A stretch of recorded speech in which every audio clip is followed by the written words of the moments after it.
Bien, con todo, vamos a ver Romanos capítulo 1, versículo 17. Romanos 1, 17. Bien, versículo 17 dice de la siguiente manera, Romanos 1, 17. Dice, porque en el Evangelio la justicia de Dios se revela por fe y para fe, como está escrito, mas el justo por la fe vivirá. Mas el justo por la fe vivirá. Amén. Vamos a orar.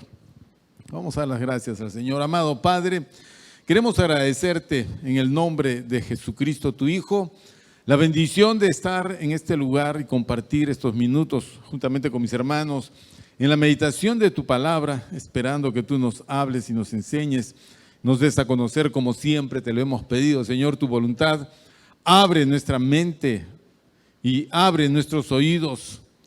Envía, Señor, de tu Espíritu Santo todo entendimiento y comprensión, y de esa manera recibiremos aquellas palabras de vida eterna que darán sustento a nuestro ser interior. Padre, gracias por todo.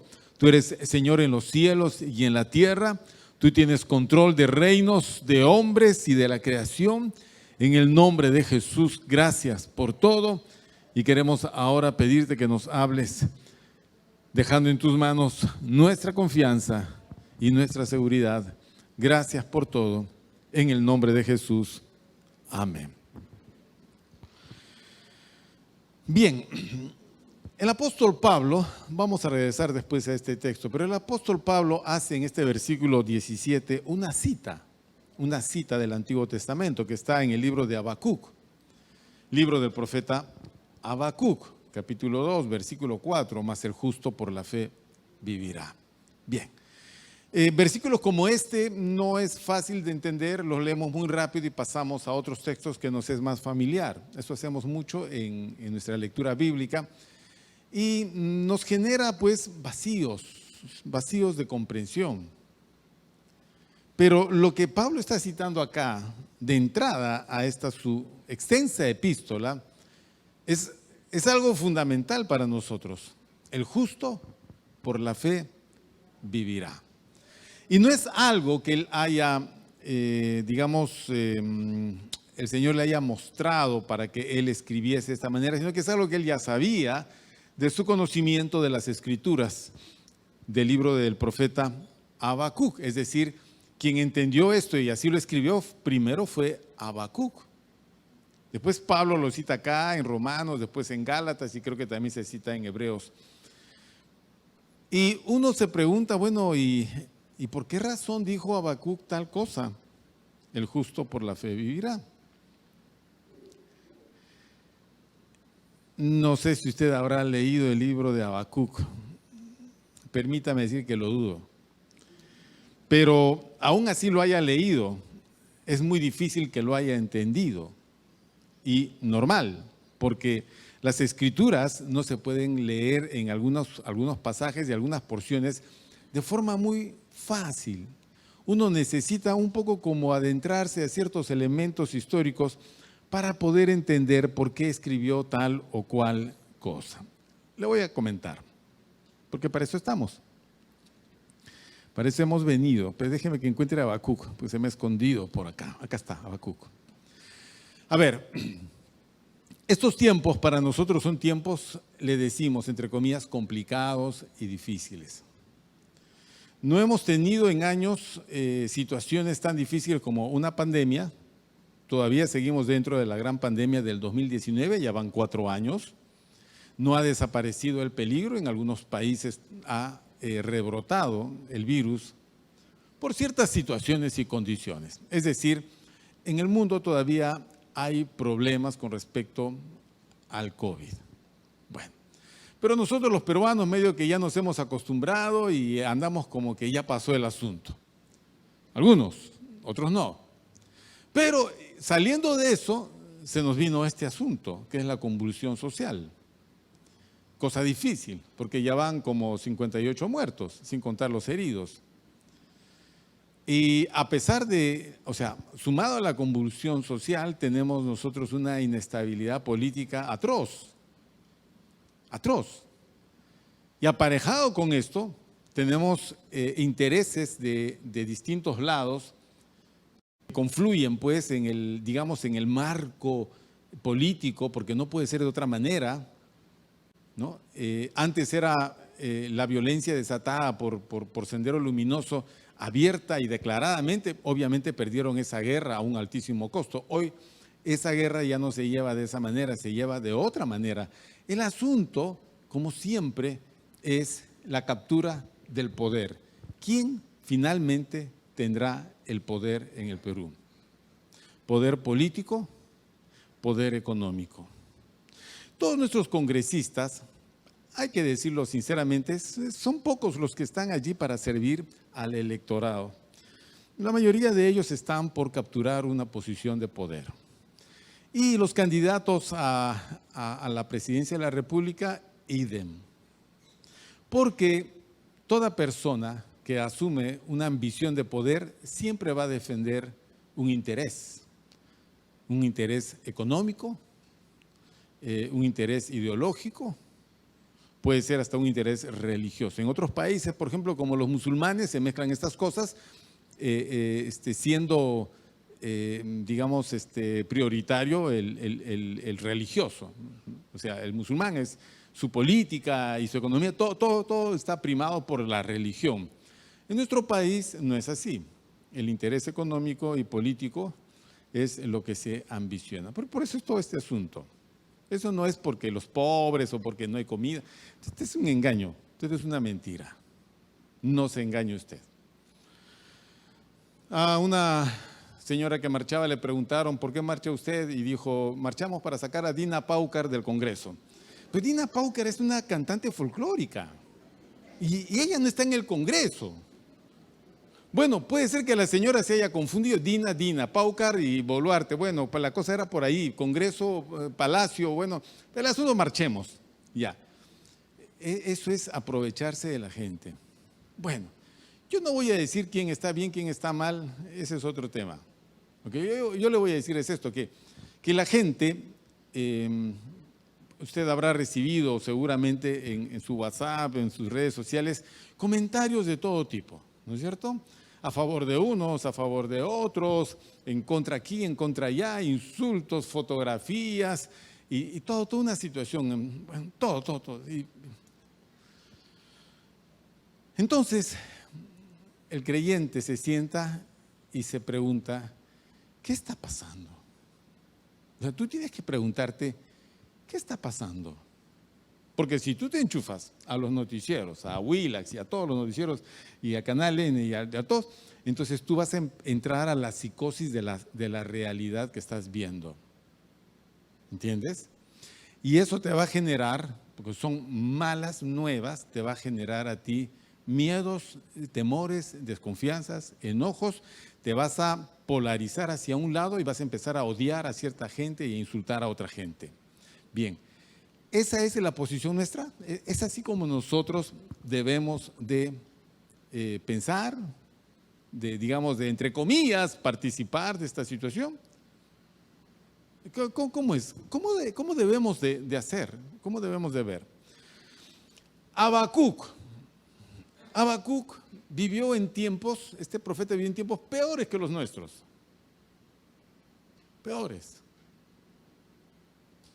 Y Habacuc se hizo las mismas preguntas que hoy nos estamos haciendo. Porque en tiempos de Habacuc la injusticia social era atroz. Y aparte de eso, había una situación internacional complicadísima. Y le voy a explicar cómo. Habacuc era un profeta del reino de Judá.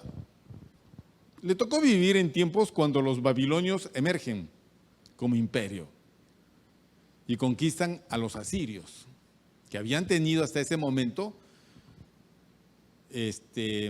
control de ese lado oriental del mundo. Pero del norte de África estaba Egipto, que durante muchos siglos había tenido influencia desde el sur hacia Asia Menor. Israel y después Judá pagaban tributo a Egipto para protección. Es como los cupos estos que te cobran a las mafias. O sea, me pagas y no te cae, ya sabes, ¿no? Bien, Israel tenía que pagar un cupo a Egipto. Pero cuando emerge Babilonia, ¿ok? Babilonia empieza a conquistar el mundo. Y Babilonia ambiciona conquistar todo, tenerlo todo. Y los pequeños reinados como Judá y los demás, pues no eran oponentes para un imperio como el de Babilonia. Entonces, ¿qué tenían que hacer? Plegarse al más fuerte. Entonces la pregunta es, ¿quién es más fuerte, Babilonia o Egipto?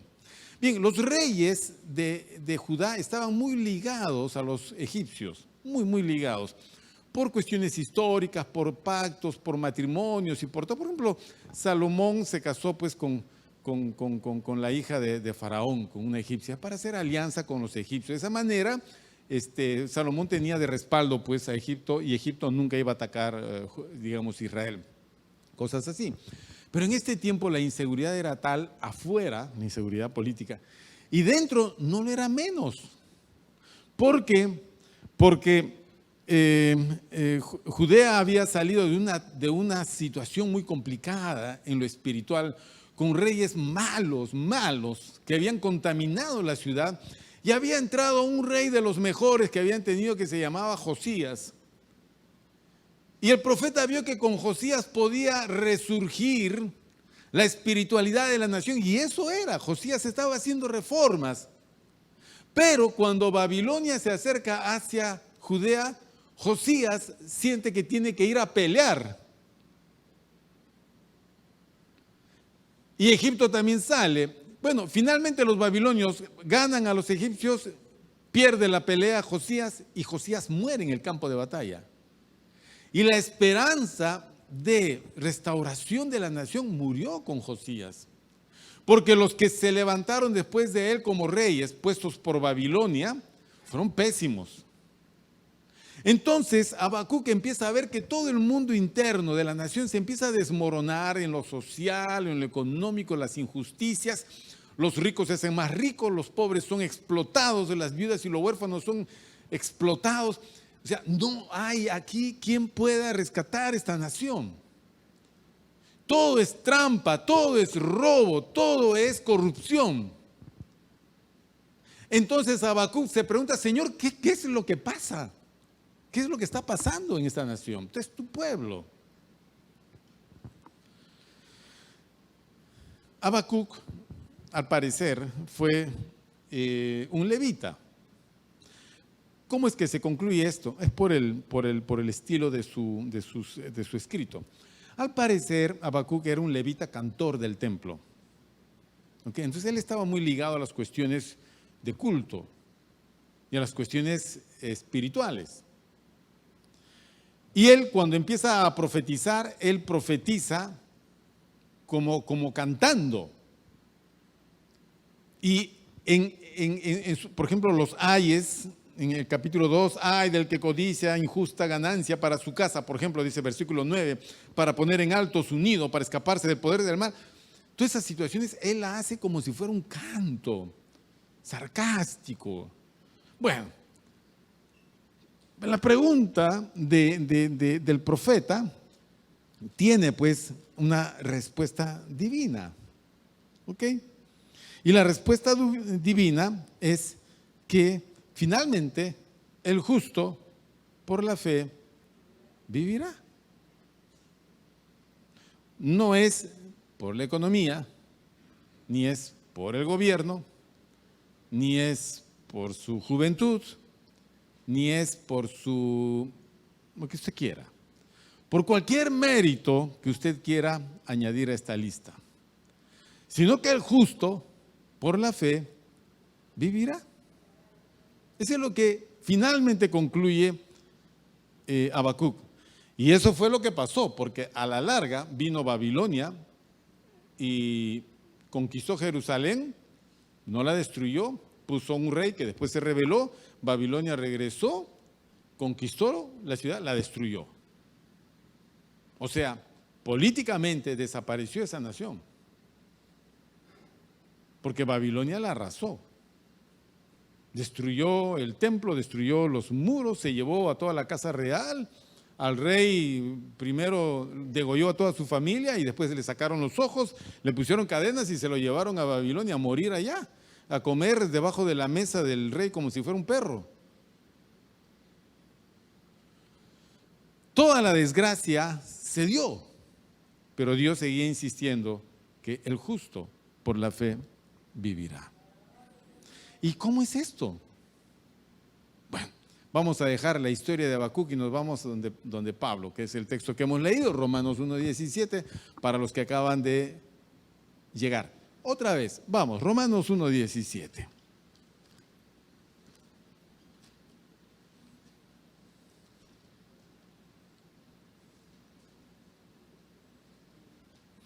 Romanos 1:17 dice: porque en el Evangelio la justicia de Dios se revela por fe y para fe, como está escrito, mas el justo por la fe vivirá.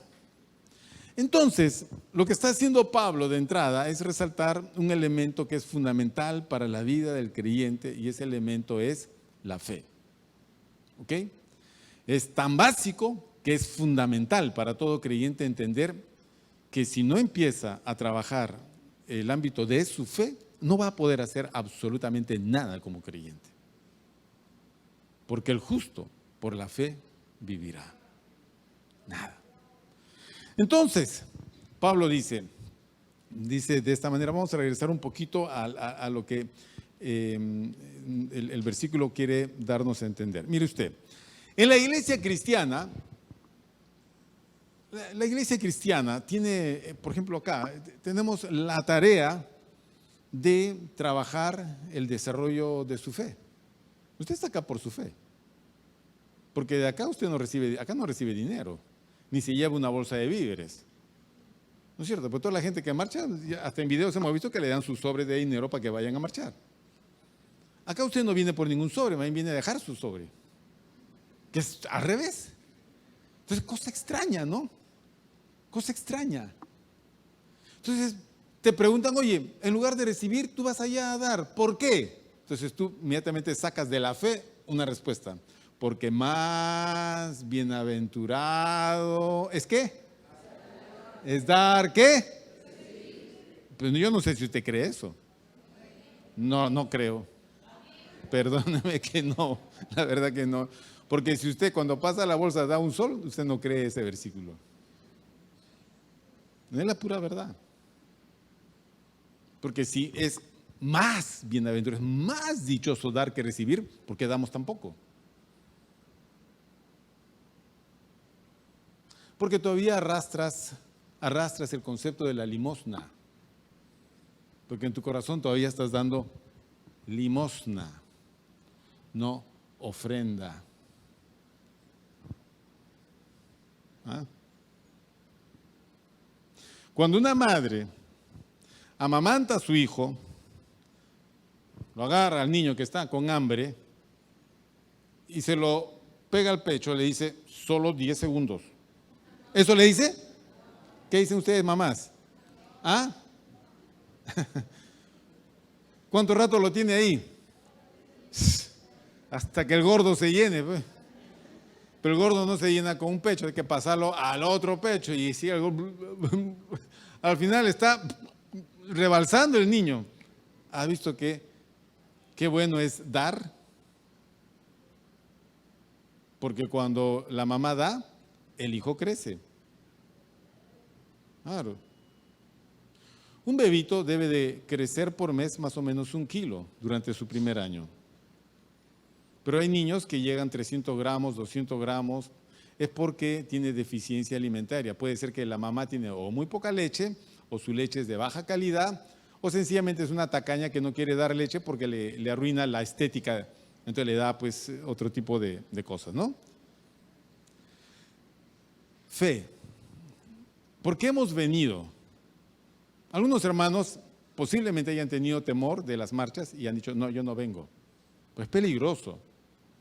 ¿Alguno ha tenido problemas para venir? ¿Han esquivado balas, bombas lacrimógenas, pedradas? ¿Ah? ¿Alguno? No sé, pues, quiero saber. ¿Alguno?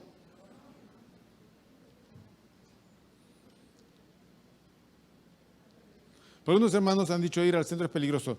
Bueno, no tuvimos cultos porque no era posible el tránsito. Porque a nosotros las bombas lacrimógenas, salvo que tú quisieras ir a la marcha, entonces yo te diría, ¿me vas a ir a la marcha, hermano? Te va a caer un perdigonazo o te va a caer a otra cosa peor. O sea, ¿y qué haces tú en una marcha? Es que tenemos que ir a protestar, pues, pastor. Y yo, ok, ¿protestar por qué? Por el evangelio. Nos están quitando los derechos como ciudadanos en el aspecto, digamos, religioso, de la libertad religiosa. Y aún así, a los cristianos se les quitaron todos los derechos y jamás se dieron a marchar. Porque ellos no andaban por vista, sino andaban por fe. Entonces, la iglesia lo que tiene que hacer es trabajar el ámbito de la fe del creyente. Todo lo que hacemos es para edificar su fe. Y usted tiene que disponerse a esa edificación, porque de eso depende su vida, porque el justo por la fe vivirá. Mire usted, 1 Corintios 14. 1 Corintios 14. Estamos cerca de esto los días jueves. Vamos a llegar. 1 Corintios 14, 26. ¿Qué dice? 1 Corintios 14, 26 dice, ¿qué hay pues, hermanos? Cuando os reunís, cada uno de vosotros tiene salmo, tiene doctrina, tiene lengua, tiene revelación, tiene interpretación. Hágase todo para edificación. El apóstol Pablo está diciendo, todas las cosas que Dios te dio como capacidades, como talentos y como dones, a lo que te haya llamado el Señor como servicio, ministerio, todas las cosas que tú hayas recibido de Dios, todas las ventajas que tú tengas de Dios, todos los favores y gracias de Dios, todo eso debe ser utilizado para edificación de la fe de tus hermanos. Todo debe ser para edificación. Entonces, cuando usted viene a la iglesia, viene para dos cosas, para edificar y ser edificado. Edificar y ser edificado. Todos los líderes están edificando la fe de sus ovejas los días sábados. Allá las ovejas si van o no van a las células. Ese es otro problema, ¿no? Eso es como el niño que la mamá le dice, niños a comer, bajen a comer. Los niños no bajan a comer nunca, están viendo televisión. Niños, llegó la noche, niños, ya se sumó al almuerzo, a la cena, bajan. No bajan los niños a comer. Finalmente esos niños no comen nunca. Dígame usted qué tan fuerte van a estar. No van a estar fuertes. Edificamos la fe. Los maestros de escuela edifican la fe de los niños. Los maestros de las distintas áreas que aquí en la iglesia funcionan, los adolescentes están en este momento de retiro, los maestros están edificando la fe de los chicos, de sus chicos. Usted me dice, saca cita y me dice, pastor, no sé qué hacer con mi hijo. ¿Cuándo tiene? 14 años, es rebelde, es complicado, es terco, no se baña. Digo, bueno, todo ese es un ámbito de fe. Pero si ese salía de la escuela, cuando era niño llegaba a la escuela y venía con su Biblia de niños feliz, mami, a la escuela, mami, mi maestra, mami. Y entraba corriendo feliz porque de adolescente se ha vuelto rebelde. Porque obviamente entendemos que el desarrollo de la persona lo lleva a veces a esas situaciones, pero no hay que restarle importancia al hecho de que es primero creyente. O sea, ese niño es creyente. Ese niño es creyente y se debe de edificar la fe del niño, no solo en la iglesia, sino también en la casa. La fe es lo más importante que tú tienes y eso tiene que ser edificado, fortalecido, afirmado. La gente tiene que crecer en fe. Bueno, entonces, ¿qué dice Pablo? Pablo dice en su carta a los Romanos que en el Evangelio la justicia de Dios se revela por fe y para fe. Ya, entramos acá a un tema importante que es un tema doctrinal. A ver, la justicia de Dios. ¿Qué es la justicia de Dios? Le voy a explicar, ¿ok? ¿Estamos listos, hermanos? Muy bien, bien. La cosa funciona así. A Dios usted no lo conoce por vista, O sea, usted no puede ver a Dios y ver una cabeza, hombros, tronco, piernas. A Dios no se le conoce como nosotros nos vemos y decimos, qué interesante, tiene así, es así, es asá, es así, es asá. No, a Dios no lo puedes definir, no lo puedes conocer por vista. No lo ves. Él es el Dios invisible. Ok. Entonces, solamente lo conocemos por medio de la revelación de sus atributos, es decir, las características de su persona son atributos suyos propios. Y estos atributos se muestra su carácter. Por ejemplo, su bondad, su amor, su justicia, su paciencia, su sabiduría, su poder.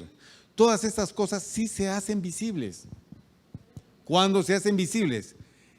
Cuando tú te relacionas con Dios, Dios empieza a mostrar sus características.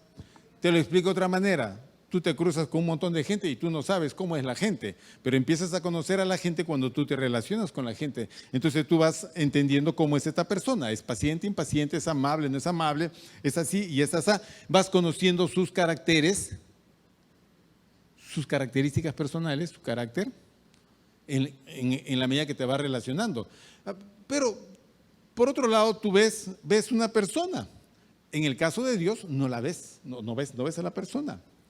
Entonces, para poder conocer a Dios, necesariamente tienes que relacionarte con Él. Y la relación con Dios siempre es en el ámbito de la fe, porque nada ves de Dios. Todo es en función de cuánto puedes creer en Él.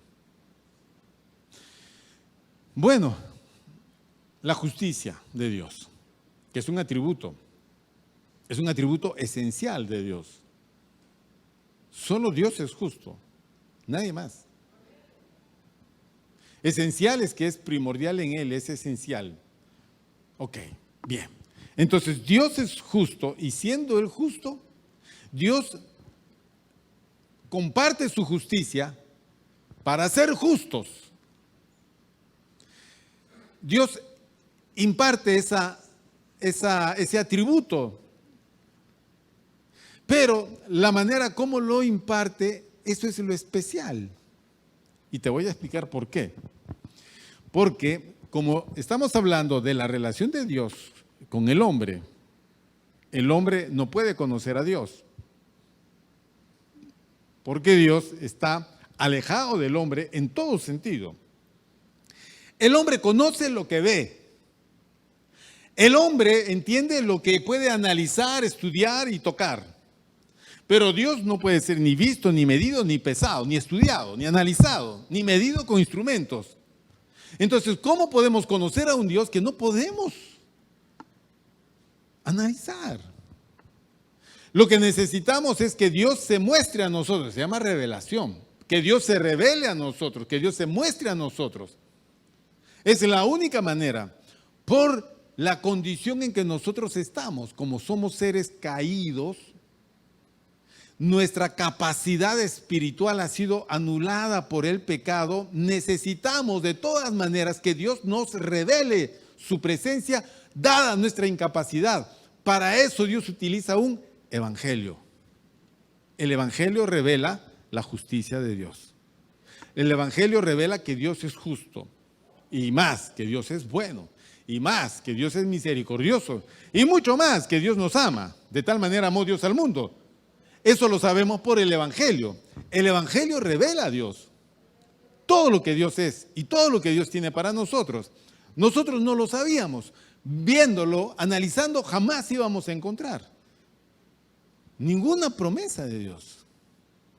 Entonces, el evangelio, que son buenas nuevas, comunican, revelan y muestran a las personas acerca de la característica de Dios, sus atributos, su justicia. Entonces, ¿qué dice Dios? Dios en su justicia dice, yo soy un Dios santo y tú eres un hombre pecador.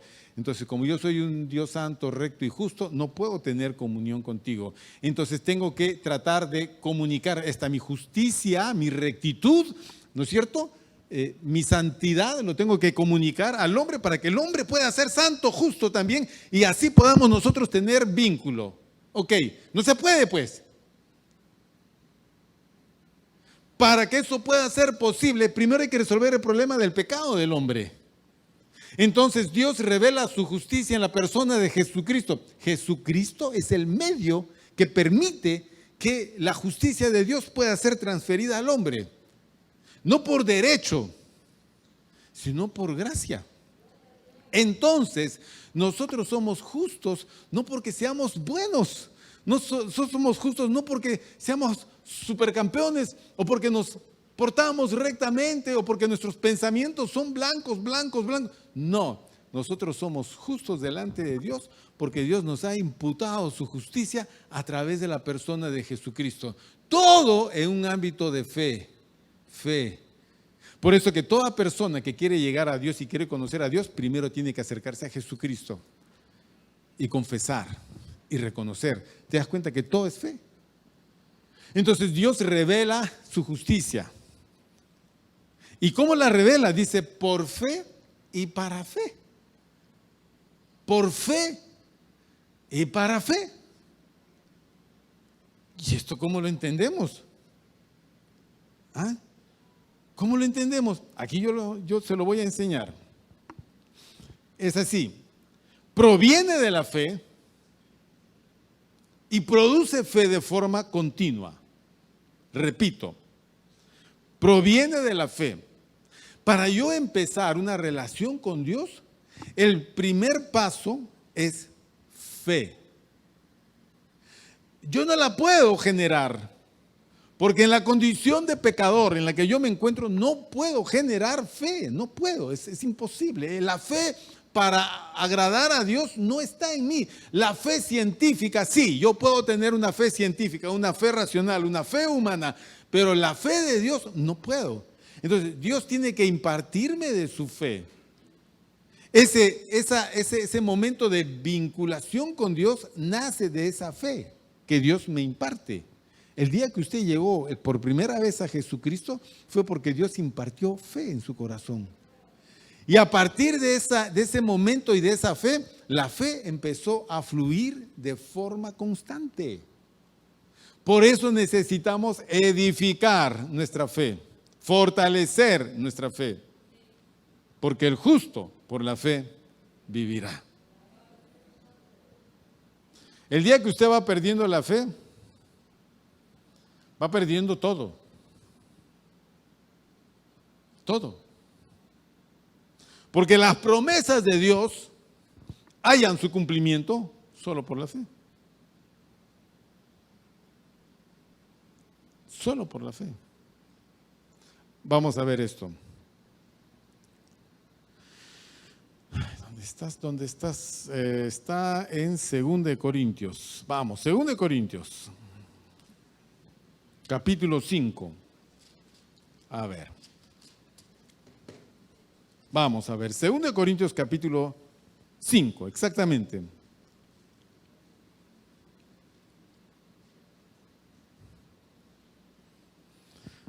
¿Ok? ¿Lo hallaron, hermanos?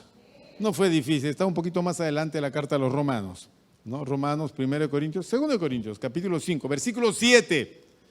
El texto está en comillas. ¿Qué dice? Perdón, está entre paréntesis. ¿Qué dice? Vamos, todos juntos. ¿Qué dice? Muy bien. Ya los que no dijeron nada. ¿Qué dice? Porque por fe andamos, no por vista. Que es casi lo mismo decir, el justo por la fe vivirá. Y aquí dice, por fe andamos y no por vista. Qué interesante.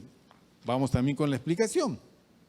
A ver, ¿qué cosa es vista acá en este versículo? ¿Qué quiere decir Pablo con vista? Dice, por fe andamos y no por vista. Ok. A ver, vamos a lo primero. Vista es el uso de nuestra facultad, por ejemplo, del órgano de la visión, que son los ojos.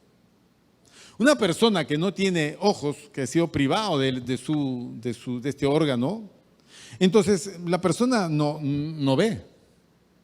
Él está inmerso en un ambiente totalmente oscuro, digamos, ¿no es cierto? Entonces, él no sabe lo que tiene adelante, si hay un camino, si hay una pared, si hay un vacío. Él no sabe qué es lo que puede encontrar. No sabe qué hay arriba, abajo, no sabe. Entonces, la persona que no tiene la capacidad de ver está totalmente desorientado hasta que él tiene que empezar a ubicarse. Eso lo lleva a tener una vida totalmente limitada. ¿Has visto qué importante es ver? Por eso cuidamos los ojitos. Y cuando ves que tu niño tiene mala nota, lo llevas al médico para que le revise qué cosa. La visión. De repente el niño no ve bien, que es lo que me pasaba a mí. En fin, esa es otra historia trágica que algún día se las volveré a contar. Entonces, qué importante es ver. Salimos a la calle y lo que hacemos es vemos, ¿hacia dónde me voy? Me voy para Washington. Entonces camino y siempre estoy mirando esta vereda horrible que tenemos todavía que no se ha reparado, ¿no? Porque uno puede tropezar en esas irregularidades. Llegamos a la esquina y tenemos que ver si viene carro o no viene carro. ¿A dónde me voy? A Guzmán Blanco. Entonces veo que no viene carro y cruzo la pista y voy así, y vamos avanzando y voy a tomar ese carro y tomo el carro y subo y pago. Y todo lo voy a bajar, tengo que ver, todo es vista. Qué importante se ha vuelto para nosotros ver bien. Pero una cosa es ver y otra cosa es percibir. La mayoría vemos lo mismo, pero no todos percibimos lo mismo. Dos personas ven una misma situación y la perciben de manera diferente. Uno puede ser hasta positivo y el otro negativo. Percibimos diferente porque la percepción es que lo que yo estoy viendo lo analizo y le saco las conclusiones aquí. Entonces, aquí no todos estamos igual. Es como la clásica, un vaso con agua hasta la mitad y dice, oye, ¿este vaso cómo está? Y tú dices, medio lleno. Y el otro, ¿qué dice? Medio vacío. Ese mismo vaso con la mitad de agua, ¿cómo está? Medio lleno. Y el otro, medio vacío. La percepción es diferente. Cuando tú ves la situación acá, social, todos vemos, pero ¿qué percibimos? ¿Qué concluimos? Estamos como el profeta Habacuc. Señor, ¿qué está pasando? ¿Qué está pasando, Señor? Entonces, si te llenas de temores, dices, en cualquier momento me va a caer un perdigonazo. Y tú estás a 10 kilómetros de la situación.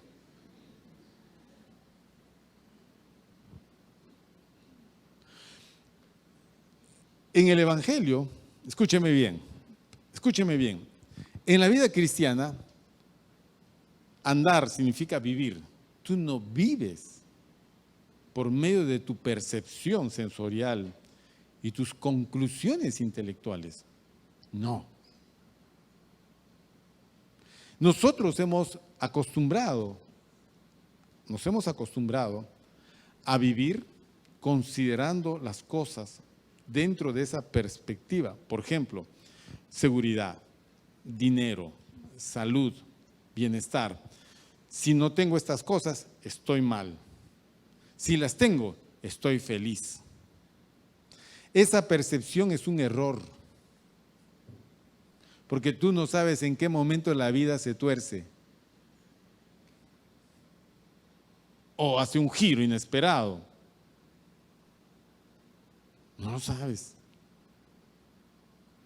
Y si tú has fundamentado tu vida en las cosas que ves, que percibes, que sientes, que entiendes, en la seguridad que te ofrece el dinero, la casa, el trabajo, el carro, lo que tú quieras,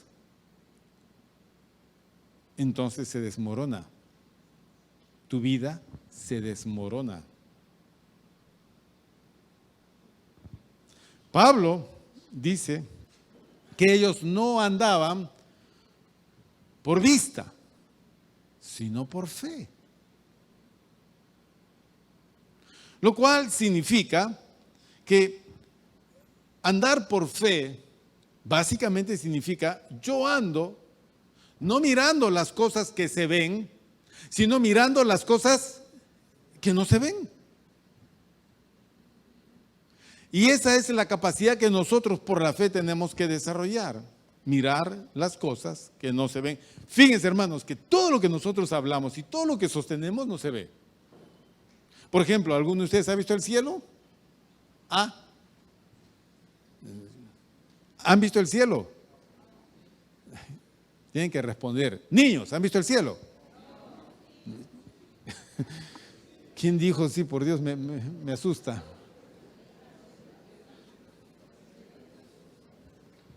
Bueno, yo creo que estamos confundidos todos. Le voy a decir, a ver, escúcheme, cielos es el lugar de morada de Dios y a donde nosotros vamos cuando abandonemos este cuerpo. Entonces pregunto, ¿alguno de ustedes ha visto el cielo? ¿Por qué? Porque todavía estamos en esta tierra, ¿ok? Entonces, mientras tengamos existencia terrenal, jamás podremos ver los cielos. Salvo que Dios en su misericordia haga lo que hizo con Pablo. Esté usted orando en su casa y de repente el Señor en el Espíritu lo lleva a los cielos y le dice, mira fulano, esta es la realidad que te espera después de morir. Y tú tienes una visión celestial. Después regresas a la tierra. Solo has visto lo que Dios te permitió ver. Bien, eso sucede en la infinita misericordia de Dios cuando Dios lo quiera. Pero contigo no va a suceder. Entonces tú tienes que seguir creyendo en el cielo aunque no lo veas, porque la Biblia lo dice. Los cielos. ¿A dónde ascendió Jesús? A los cielos. ¿De dónde vendrán los muertos en Cristo y el Señor? ¿Y a dónde iremos? A los cielos. ¿Ok? No lo vemos, pero hablamos de los cielos todo el tiempo. Todo el tiempo. ¿Has visto un ángel alguna vez? No, tampoco, no lo has visto. Puedes tener circunstancias en las que tú no te explicas tal personaje o tal personaje, al final dices, debió haber sido un ángel, porque después no lo volví a ver más.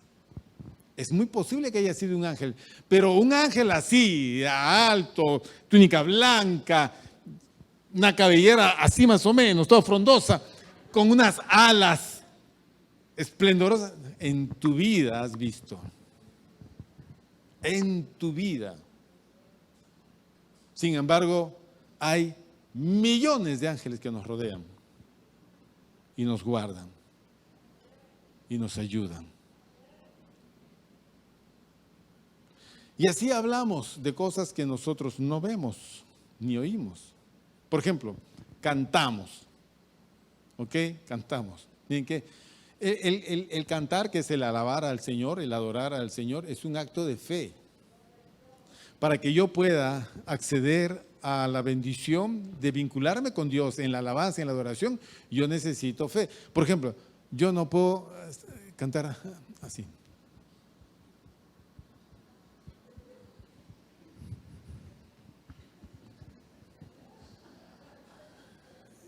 Yo estoy en la tierra, estoy por vista, estoy aburrido, no sé por qué me trajeron, no estoy conectado, no sé la canción, no me gusta la música, esa batería me rompe el tímpano, el guitarrista no me agrada, cosas así. Entonces, yo estoy en un ámbito de vista, no de fe. No de fe. Para yo entrar en el ámbito de la alabanza y la adoración, ¿ok? Yo tengo que salir de esa forma de vincularme con el entorno y tengo que conectarme con el Señor. Entonces, ¿lo puedo hacer con los ojos abiertos? De hecho que sí. Sale la letra acá. Entonces, empiezo a leer, empiezo a cantar, empiezo a creer.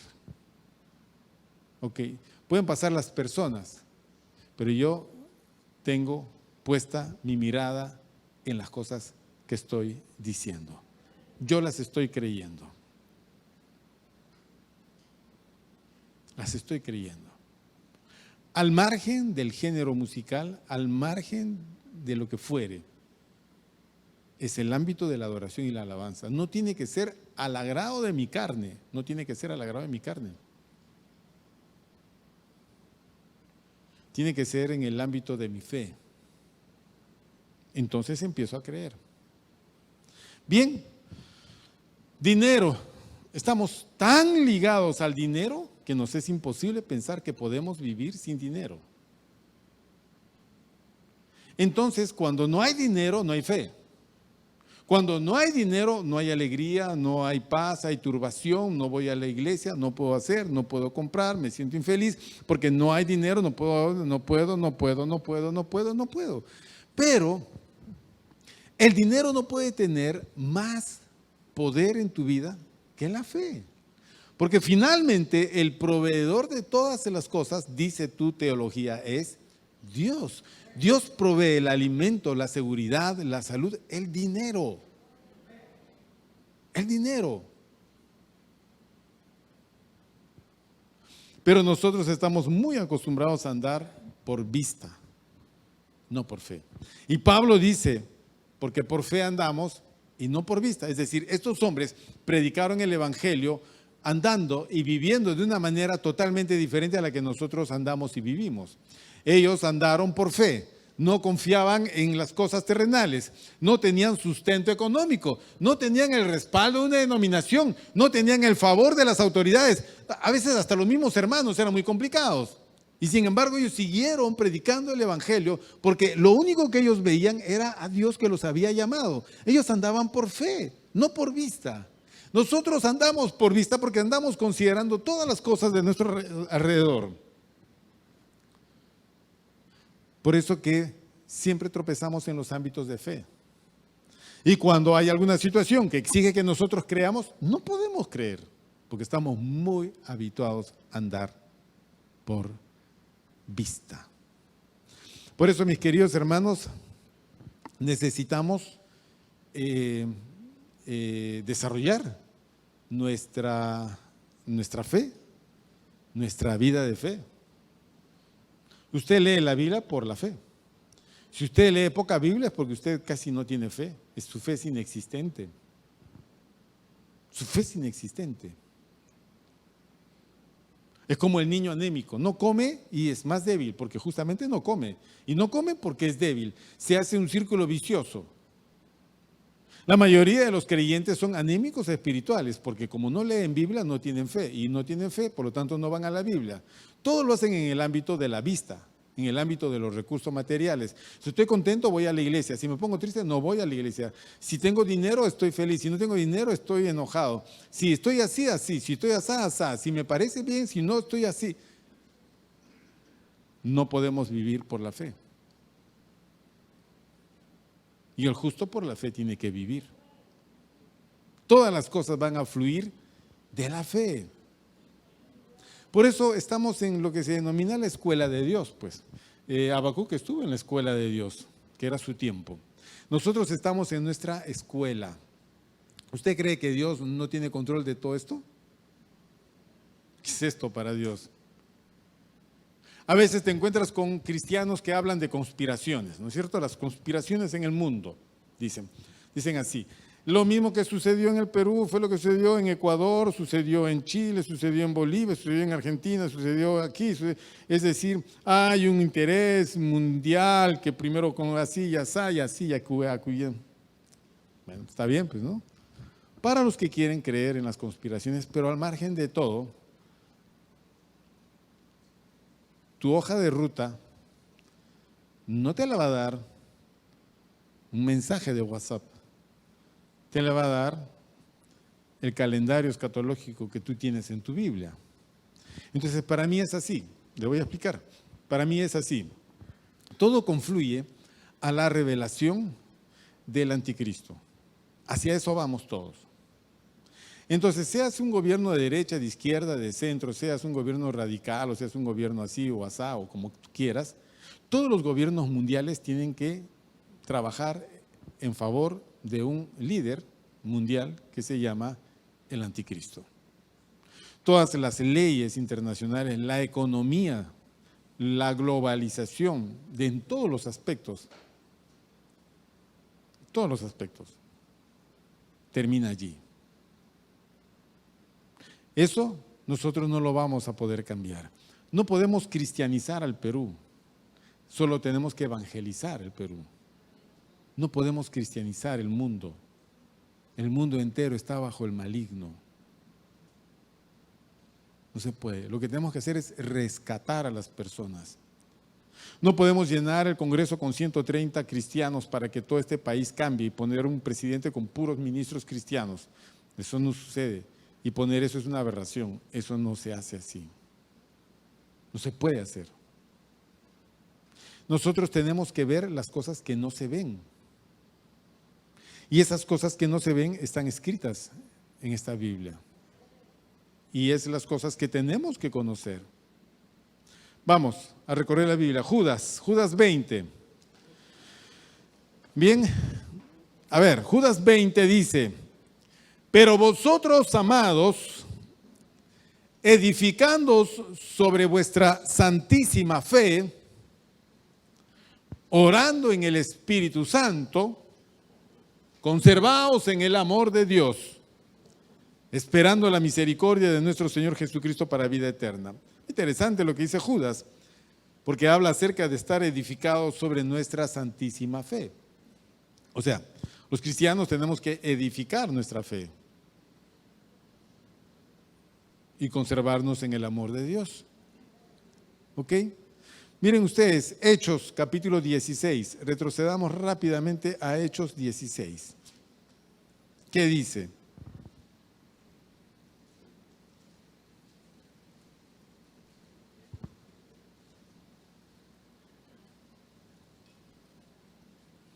Versículo 5. Así que las iglesias eran confirmadas en la fe. Mientras que Judas habla de ser edificados en nuestra santísima fe, Lucas refiere que las iglesias eran confirmadas en la fe. O eran afirmadas en la fe. Al recibir toda la instrucción que venía de parte de los apóstoles, las iglesias eran fortalecidas en la fe. Y de eso se trata. Nosotros venimos a la iglesia a trabajar el ámbito de nuestra fe. Por eso que la carta a los hebreos dice: no dejen de congregaros como algunos tienen por costumbre. Me suena totalmente lógico. Un niño que va un día a la semana al colegio no va a aprobar el año. No va a aprobar el año. Tiene que ir todos los días. Y tiene un límite de faltas. Porque si pasa ese límite, va a mostrar deficiencias. Es inaceptable que con tantas faltas pueda proceder a ser aprobado. Bueno, ¿qué dice? Vamos, 2 Corintios 10. Vamos a 2 Corintios 10.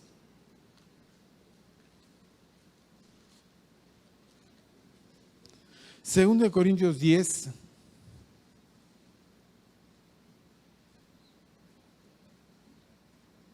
versículo 15. 2 Corintios 10, 15 dice: no nos gloriamos desmedidamente en trabajos ajenos, sino que esperamos que conforme crezca vuestra fe, seremos muy engrandecidos entre vosotros, conforme a nuestra regla. Rescatamos el hecho de la necesidad de que la fe de los corintios crezca. ¿Tú sabes lo que significa que nuestra fe crezca? Cuando la fe del creyente crece, el creyente se vuelve fructífero, desarrolla, transforma las situaciones a su alrededor. Cuando la fe del creyente decrece, necesita andar por vista.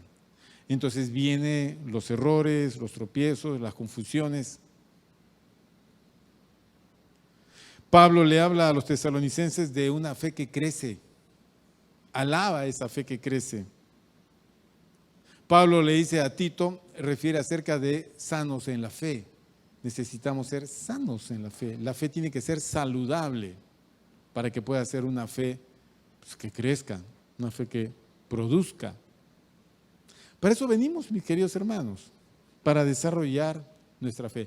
Finalmente, el texto de Hebreos, capítulo 11. Vamos a Hebreos, capítulo 11.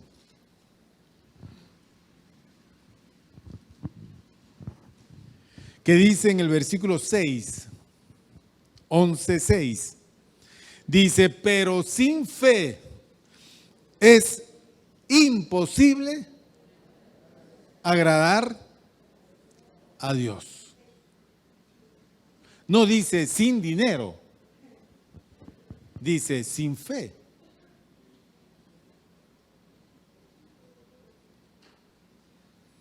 Otra vez, pero sin fe es, ¿qué cosa, hermanos? Sin fe es imposible agradar a Dios. Porque es necesario que el que se acerca a Dios crea que le hay y que es galardonador de los que le buscan. Tú no puedes venir a la iglesia diciendo, bueno, pues ya iré, pues, ¿qué más? Ya, bueno, ya iré, pues. No, porque mi hija me lleva, mi hijo me lleva, mi esposa me jala, o mis hijos me llevan, o llevaré a mis hijos, pues, para... Tú a la gente no la puedes jalar.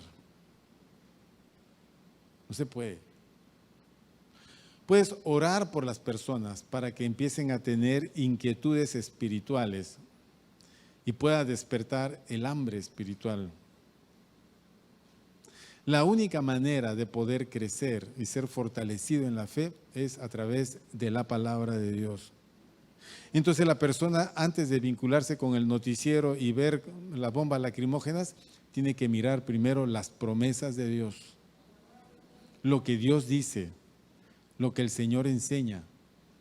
Antes de considerar la economía mundial y las conspiraciones que se tejen sobre los países, tienes que mirar lo que la Biblia dice y lo que Dios enseña. ¿Me entiendes? Tienes que empezar a fortalecer tu fe para andar por fe y no por vista. Los recursos naturales no son los que determinan tu situación. Son tus recursos espirituales los que determinan tu situación finalmente. Finalmente. Bueno, así que necesitamos agradar a Dios y requisito y para agradar a Dios el ingrediente fundamental es la fe. ¿Por qué? Porque todo aquel que se acerca a Dios tiene que creer que Dios está ahí presente.